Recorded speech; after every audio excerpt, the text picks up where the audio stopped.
Britain के नए प्रधानमंत्री किंग चार्ल्स थर्ड से मिलने बकिंघम पैलेस गए, जहां उन्हें आधिकारिक तौर पर प्रधानमंत्री नियुक्त किया गया और उन्हें सरकार बनाने के लिए कहा गया।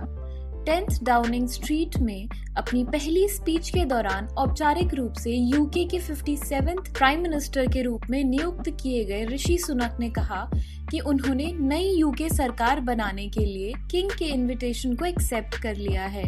सुनक ने कहा कि देश गंभीर इकोनॉमिक क्राइसिस का सामना कर रहा है और कोविड-19 अभी भी इकोनॉमी को प्रभावित करता है।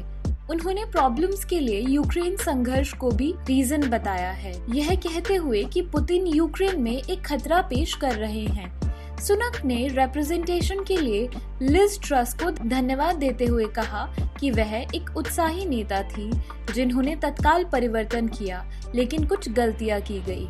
सुनक ने ब्रिटेन के नए प्रधानमंत्री के रूप में कहा, मुझे पार्टी का नेता और आपका प्रधानमंत्री कुछ हद तक उन्हें ठीक करने के लिए बनाया गया है और यह काम अब शुरू होता है। उन्होंने कहा कि वे इकोनॉमिक स्टेबिलिटी देंगे। वो कहते हैं कि मैं अपने देश को शब्दों से नहीं, कार्रवाई से जोड़ूंगा। अपनी पहली स्पीच में सुनक ने ईमानदारी और विनम्रता के साथ सेवा करने का वादा किया, जैसा कि उन्होंने कंजर्वेटिव पार्टी के हेडक्वार्टर्स में एक संबोधन दिया। नए ब्रिटिश प्राइम मिनिस्टर ने कहा कि यूके एक गंभीर आर्थिक चुनौती का सामना कर रहा है।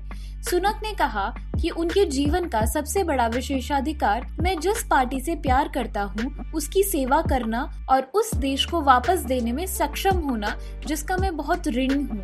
उन्होंने कहा, लेकिन इसमें कोई संदेह नहीं है कि हम एक गहन आर्थिक चुनौती का सामना कर रहे हैं।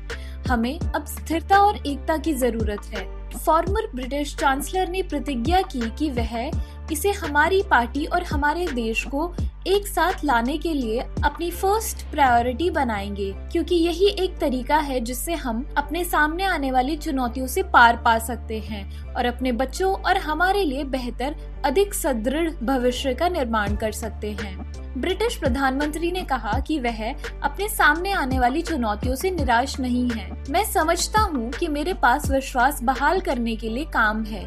मैं केवल इतना कह सकता हूँ कि मैं घबराया नहीं हूँ। उन्होंने ex prime minister Boris Johnson के लिए कहा कि वह हमेशा बोरिस जॉनसन के आभारी रहेंगे, यह कहते हुए कि पूर्व पीएम ने जो जनादेश अर्जित किया वह केवल उनका नहीं है। मैं प्रधानमंत्री के रूप में उनकी इनक्रेडिबल अचीवमेंट्स के लिए बोरिस जॉनसन का हमेशा आभारी रहूंगा।